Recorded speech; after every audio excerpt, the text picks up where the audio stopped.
السلام علیکم ورحمۃ اللہ وبرکاتہ۔ ایک اہم نقطہ لے کر شان مصطفیٰ صلی اللہ تعالی علیہ وسلم پر ایک باریک لطیف نقطہ لے کر خدمت میں حاضر ہوا ہوں۔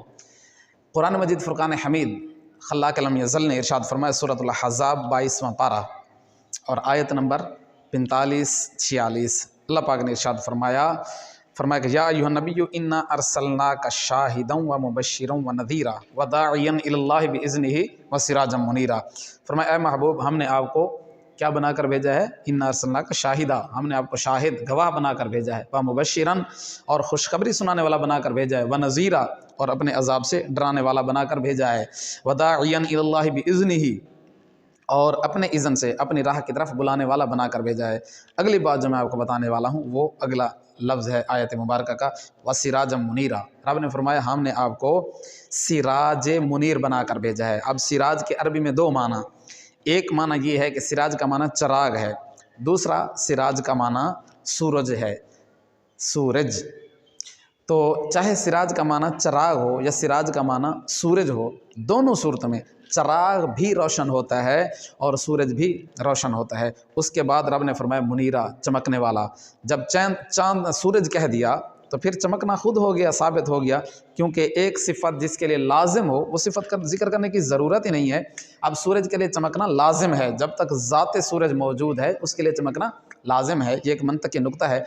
اور اسی طرح چراغ کے لیے بھی جلنا اور چمکنا لازم ہے۔ جب کہہ دیا کہ ہم نے آپ کو سراج بنا کر بھیجا، ہم نے آپ کو چاند بنا کر، سورج بنا کر بھیجا، ہم نے آپ کو جناب والا چراغ بنا کر بھیجا، اس کے بعد منیرن کہنے کی کیا وجہ تھی؟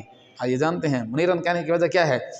کیونکہ رب نے فرمایا ہم نے آپ کو سورج بنا کر بھیجا، لیکن ہم دیکھتے ہیں کہ سورج کے آگے بادل آ جائے تو سورج کی چمک نہیں آتی ہمارے سامنے، اگر سورج غروب ہو جائے چمک ختم۔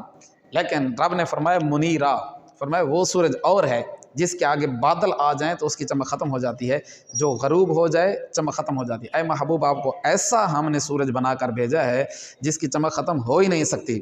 بڑے بڑے بادل آئیں گے، بڑے بڑے باطل آئیں گے، بڑے بڑے اسلام کے خلاف پروپیگنڈے منصوبے ہوں گے، آپ کی ذات کے خلاف بڑے بڑے منصوبے ہوں گے، لیکن محبوب آپ کی ذات چمکتی دمکتی رہے گی۔ جتنے بڑے بڑے بادل آئیں آپ کی چمک پہ کوئی اثر نہیں پڑتا۔ اور اسی طرح وہ سورج تو غروب ہو جاتا ہے، لیکن آپ کی نبوت اور آپ کی رسالت کا سورج غروب ہونے والا نہیں ہے، بلکہ یہ ہمیشہ کے لیے ہے، ہمیشہ تک ہے۔ یعنی کہ اس آیت سے ختم نبوت کا مسئلہ بھی سمجھ آ رہا ہے، کیونکہ رب نے فرمایا ہم نے آپ کو ہمیشہ کے لیے چمکنے والا سورج بنا کر بھیجا ہے۔ کیا مطلب؟ آپ کے بعد کوئی نبی نہیں آ سکتا، قیامت تک اب آپ کی ہی نبوت ہوگی۔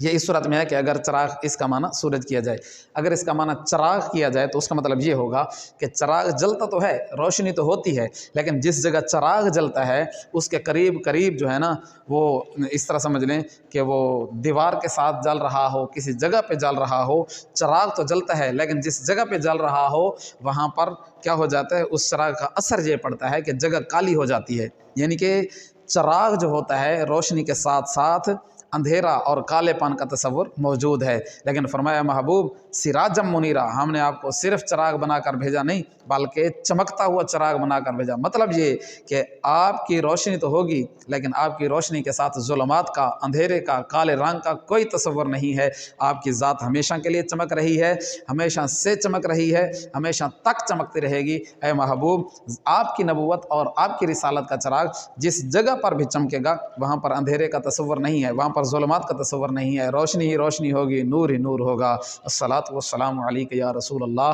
وعلی آلک واصحابک یا حبیب اللہ۔